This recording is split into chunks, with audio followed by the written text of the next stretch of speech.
Hi, today we are going to talk to Arielle McKenzie, co-founder and CEO of CareSplit. Arielle, thank you so much for joining me. Yeah, thank you so much for the opportunity. Glad to be here.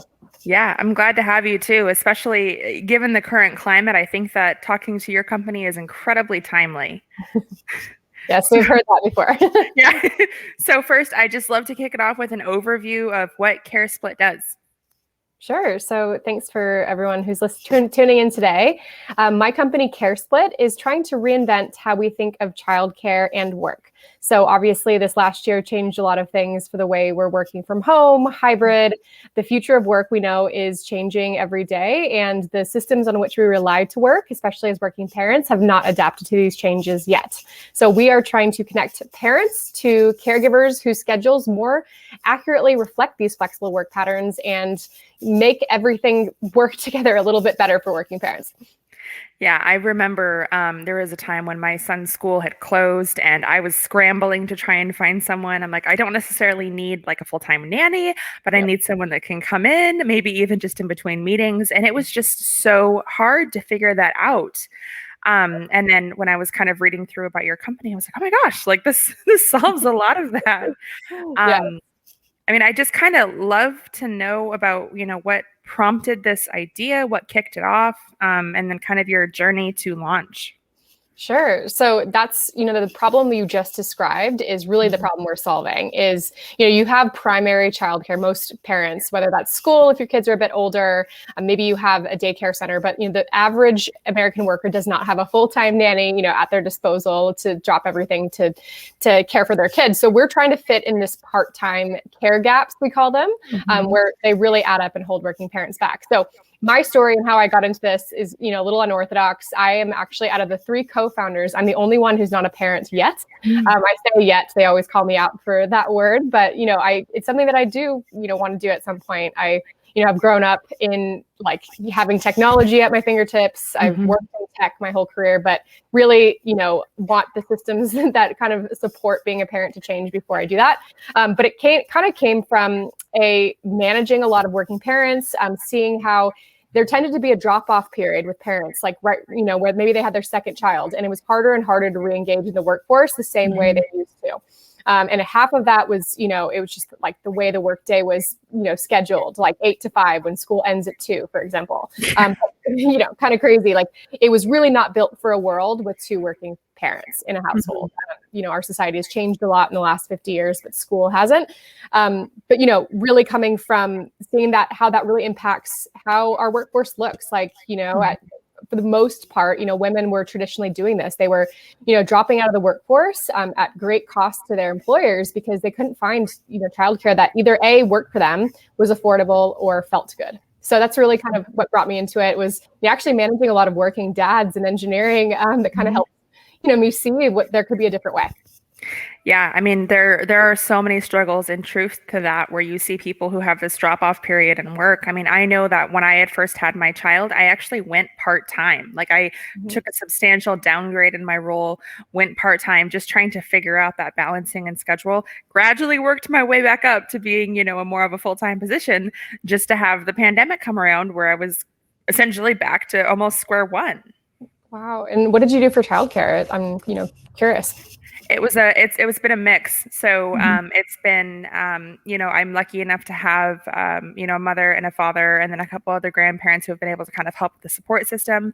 And Mhm. then I ended up signing him up for a school that didn't necessarily align with what we needed. So we had to put him in the extended care options, which I was like, what is he even getting out of this? It's just him in a room with like a box of crayons and like with 10 other kids just waiting to be picked up. So I ended up transitioning to him to another school again because they had a more robust curriculum and it was more of a traditional preschool, I guess. There was like soccer and things that they offered after school, and I felt really good about that. And then they ended up transitioning to live online, and I didn't know what to do with that because I still had my own work schedule and things to do. So I went on care.com and I started interviewing people. It was flaky. It was difficult to actually get in contact with someone. When you did find someone that was good, they already had a couple other offers lined up, and it was like, oh, I could cover Tuesdays. I'm like, that's great. What about Wednesday and Thursday and Friday? Eventually, I found someone who was able to be temporary, and she was a college student. And once summer was over, she had to go back to school and focus in track and field. So then I had to make the hard choice of, do I keep my kid home in the midst of the pandemic, or do I send him back and hope that the system is set up to where he, is not at risk? So that's kind of my whole journey, and definitely resonated with everything that you're doing.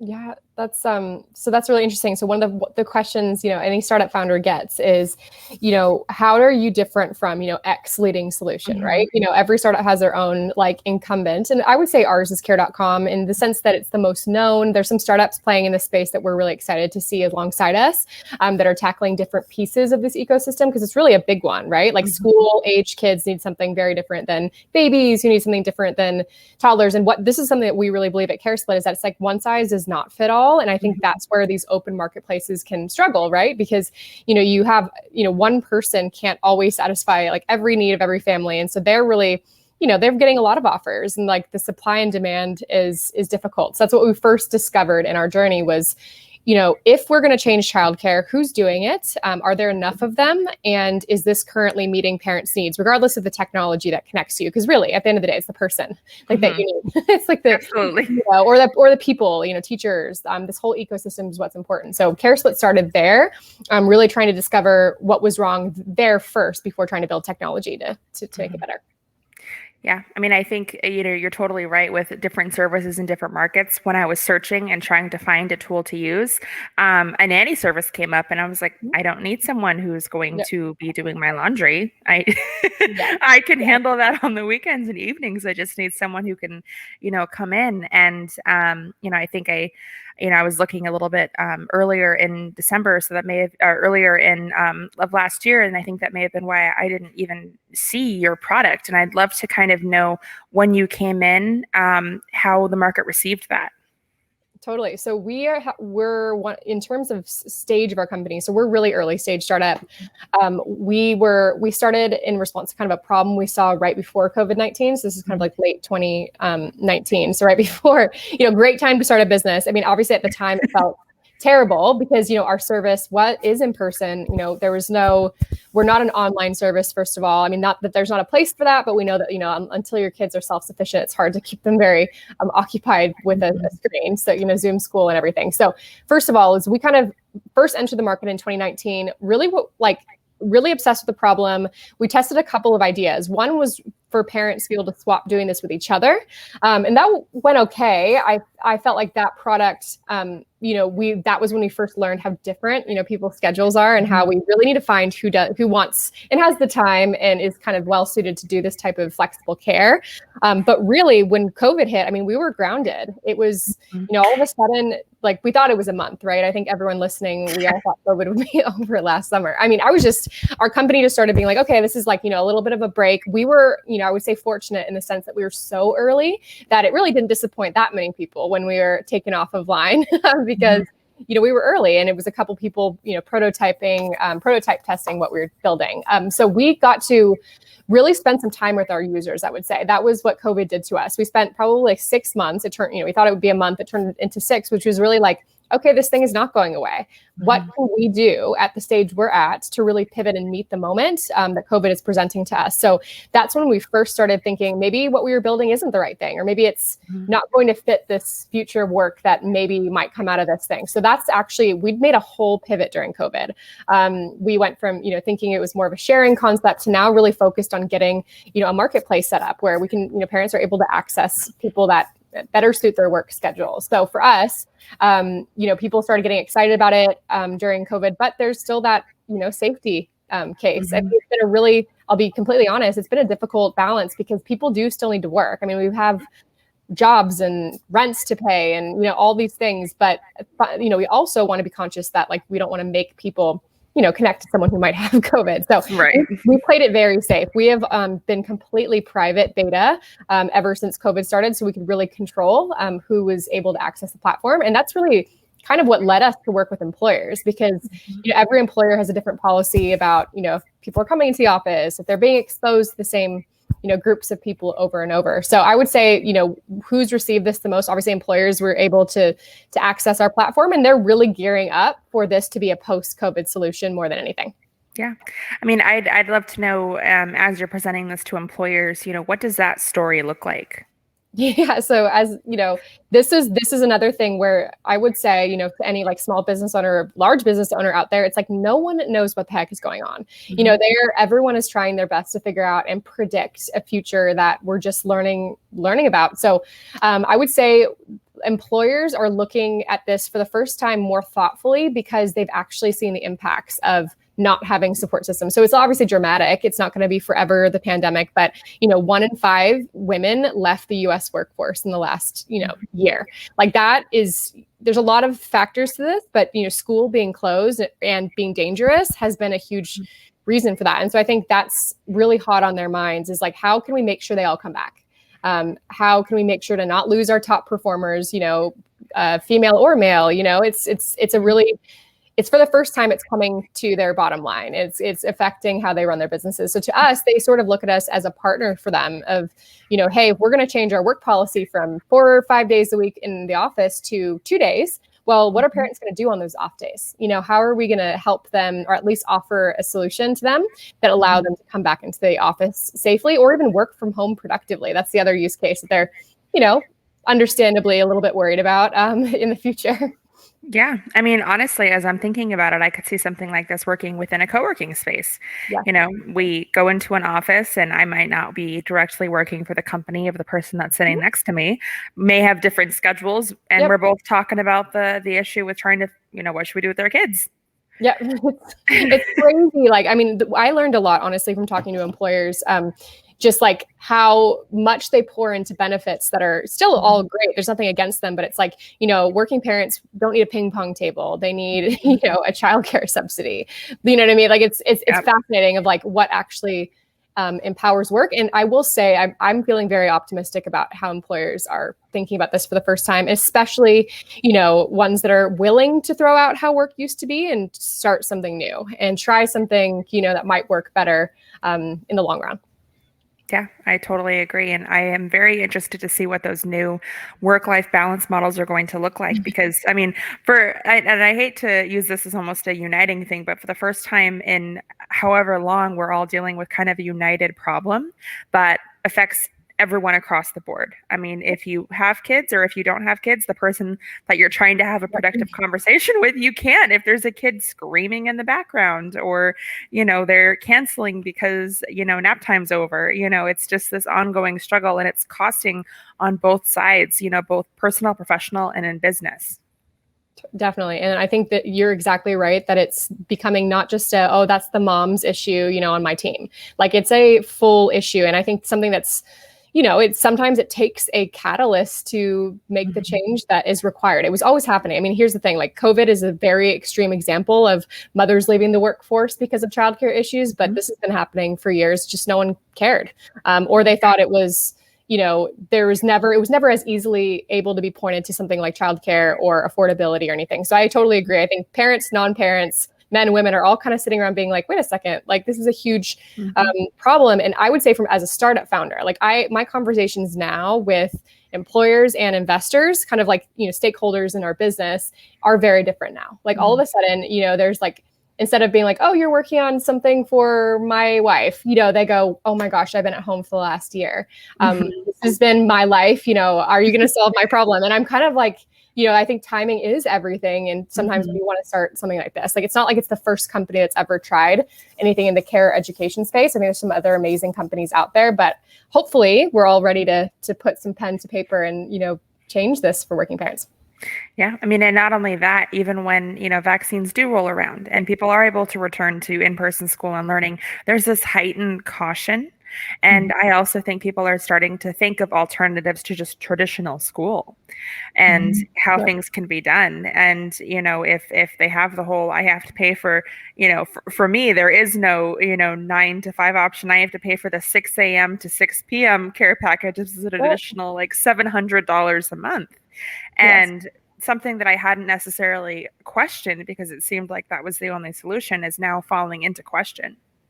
Totally. Like, it's crazy. It's like one of these things where childcare being expensive is one of the reasons why it is not just the cost per hour, because it's not like these, people doing care are getting paid well. It's the fact that you don't have an option to handle it, right? It's a little bit like school. There's some amazing startups working in the school space. Like, you really just, without rethinking it, your kids go to school from this time to this time. They learn these subjects. There's a couple startups that we, really admire in this space that are saying, wait a second, school might not have to look like this. We feel the same thing about care and extracurricular activities. For CareSplit, since we're focusing on part-time to start, we did it because the pain is there. I mean, a lot of nannies are just like, why would I work for 10 hours a week when I could work 40?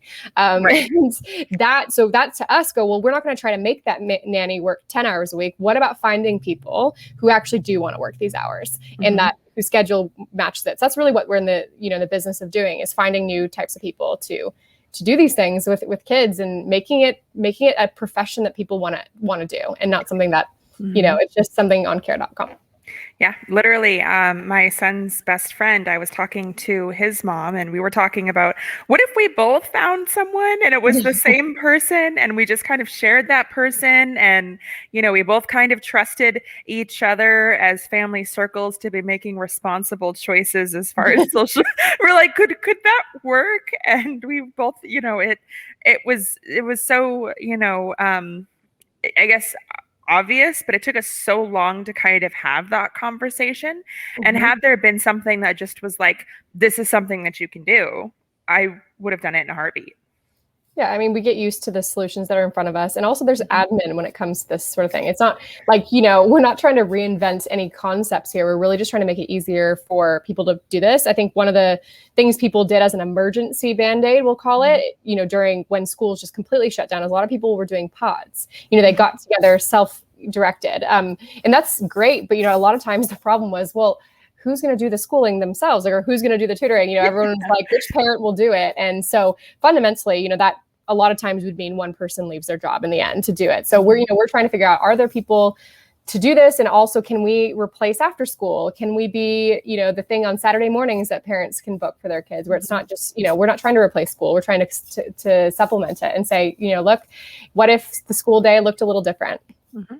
Yeah, I mean, I would love to know. I mean, for me, just in general, I'll use myself as an example because I feel like I'm the perfect case study. I have a 4-year-old. I'm a single mom. I have a full-time job with parents who are able to help, but they have random things, kind of come up. What do you think that solution would look like for me? Sure. So I'll give you an example. I mean, right now, CareSplit is going through employers because, there's a lot of parents out there that need help. We needed to figure out what's not easy, but a great way to reach them in amounts where they are kind of in community together. But if you were, let's say your employer is providing this to you, even through the co-working space, actually, that's a great example. You would be able to log on to the CareSplit platform. We'd ask you a few questions about this. We'd say, hey, when do your care gaps normally occur? Because again, we're not trying to replace someone's like school or daycare. We're saying, what times do you still need care but don't have it? So you probably, if your child's 4, maybe you'd select when there's no pre-K.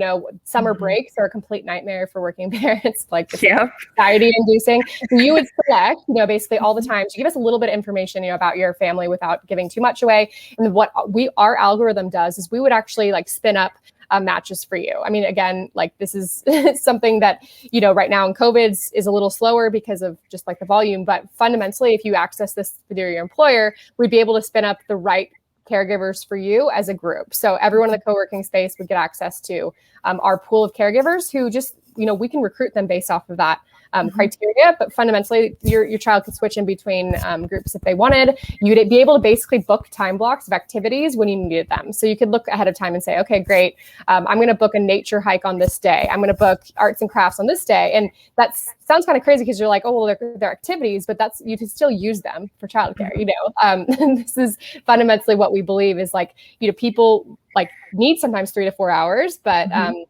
that in our caregivers actually want to work that way, and they love hosting fun activities like this that really supplement school or care. So how would that work if I had, booked time and it was like, oh, there's a nature activity? Do we just kind of like meet them at a certain location, or where it's like just kind of, at home craft activity? Would it be within your home, or is there like, how does that work? It's totally, I mean, every company / market is a little bit different. For example, one of our employers, they're really using us for work from home. So they found that, on the days where their employees are home, they really struggle to keep up on stuff with their kids home. So we would really be curating a lot of activities near them. So the idea would be like, you would go somewhere. So, the nature hike would be happening near you. It would be a drop-off situation. However, some employers are interested in the idea of maybe, their own location at some point, especially during conferences or during something important could be a location. But fundamentally, other people from your co-working space would all have access to the same people, and really you'd be doing this in groups. So imagine like an event system, in the best, that's the best kind of example to give you, is that you're really able to choose, and you can meet your caregiver.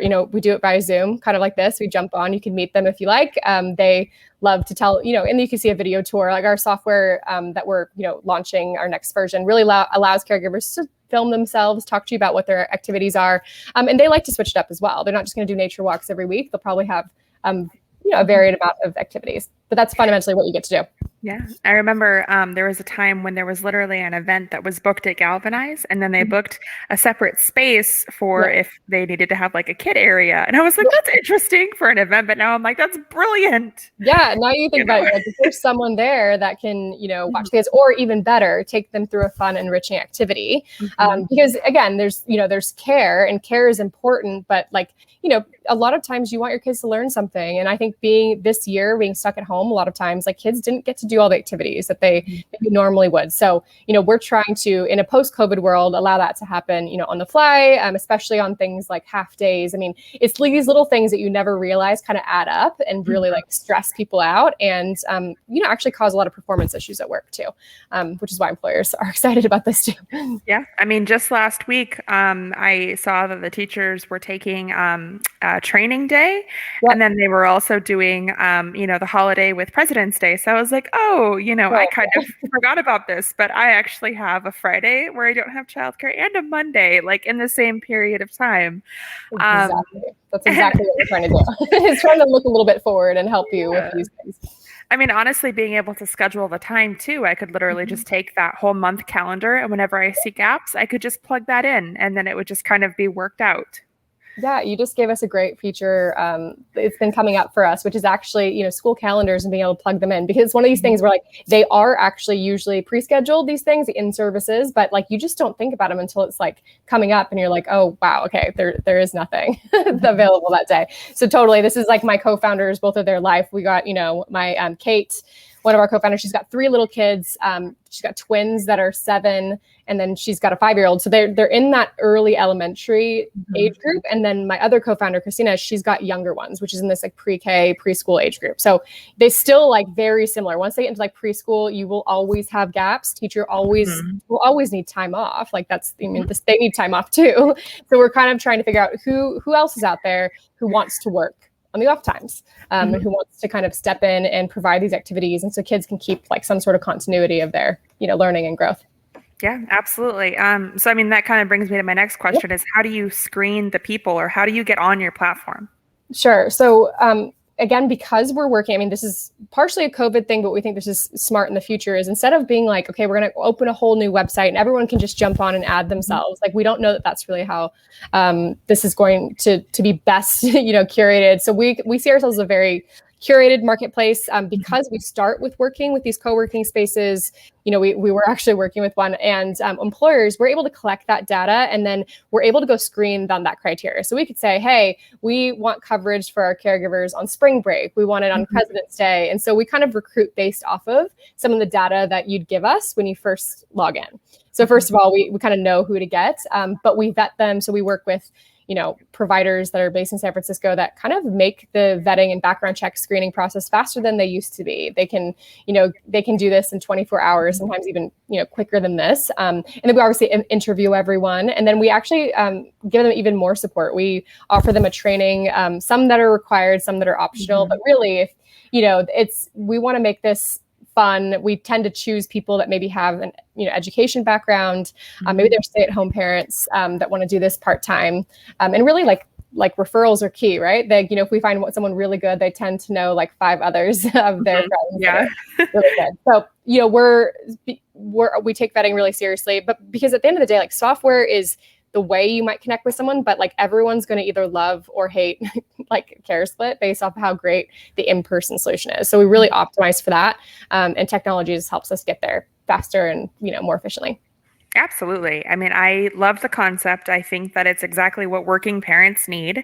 And I mean, it makes all the sense in the world, not just in this time, but, in the future. I would love to be able to set every other Sunday, I get 3 hours to go grocery shopping and mop my floors. And just have it be a consistent thing. I mean, that is the goal. That's the goal. Like, I mean, really our big vision, which is really to have, maybe you gained access to CareSplit through your employer or your co-working space. I mean, work is changing a lot. Like your colleagues might be people you work at a coffee shop with, not a physical building, but you maybe access through that. But then we're able to eventually be able to scale up to be the all the time solution. I mean, to be honest, like there's enough care gaps right now that parents experience, so we could spend a lot of time on these. But that's really our vision, is that, because work and home, like both need to work for parents to really thrive at the workplace. Like, even nurses, for example, one of our early use cases is it's actually, they weren't using it for their shift. They were using it for when they could sleep after their shift. So it was quite interesting to us. And it started showing us that like wellness is the off times as well. Like if you're working a long week and then your Saturday, you don't even have a 3-hour break, that's not going to help you perform better at work too, which again, employers are starting to look at. So when they, just seen the burnout during COVID-19.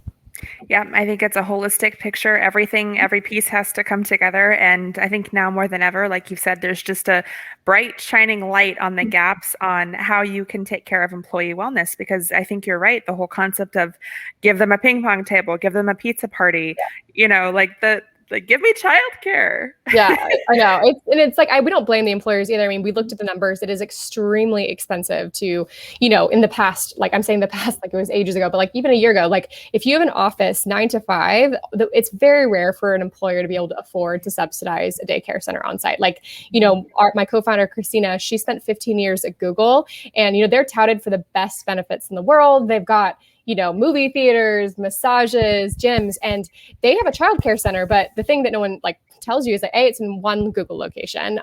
And it had a huge wait list. Like she was on there for like a year and a half. By the time she got off of it, her kids were, already needing something different. They wanted, more enrichment. And so long story short, if Google still struggles to keep up with the demand, with a lot of resources, like what is small businesses supposed to do? So we kind of look at it like, well, we're not an on-site daycare center. We're not school, but we might be something in between that, we can offer as like a supplemental, benefit for regular working parents. Mm-hmm.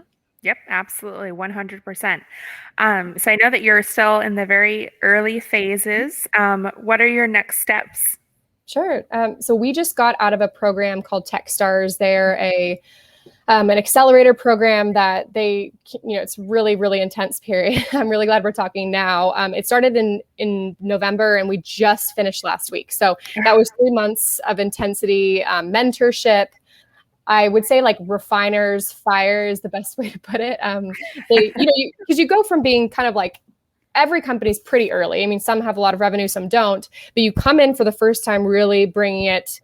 And the point is to, when you come out of it, to be really solid in what you're building, who you're selling it to, and ideally have customers. So for us, we had some parents that were testing it, beta testing it safely, during COVID, but, Techstars allowed us to really get clear on how we're going to go to market through businesses, through orgs. And so we went in with 0 pilots and came out with, 6+ pilots with organizations. And so it kind of gave us exposure to all sorts of types of people. It was incredible experience, but it was time consuming. So now we get to go back to really gearing up for summer, and knowing that, vaccines willing, there's still, a lot of parents, if are going to be struggling even more. Like if they had any kind of school this year, it's gone in like 3 months time. So that's where we're really sprinting towards next is, that summer push where we're going to do it safely, but we're also going to meet the demand that's there for parents so that we don't have a second shock of people leaving the workforce. Yep. Well, I think that you are right on track with an incredible concept. I'm excited. I'm going to be watching it very closely. And, I think kind of the last thing is as people are, starting to search for childcare, how can they learn more about CareSplit? Sure. The first thing you should do is go to our website is www.caresplit.com. They can learn more about us, about the team building this. And, whether you're an employer or a parent, we have something for you on the site to help you learn more. And really, hit us up. We have a contact button. Let us know what, where you're at, what you're struggling with. And if we're not ready to launch CareSplit in your area, we do have partners we're happy to refer you to and, really help support you on this journey. Excellent. Well, I'm going to be forwarding that link to my employer.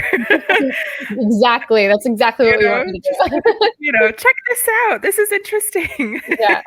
Well, I am so excited. And thank you so much for taking the time to chat with me. And I just cannot wait to see where your business goes from here. Thank you so much. This is really fun. I loved it. Well, good. Thanks. Thanks. Have a good day.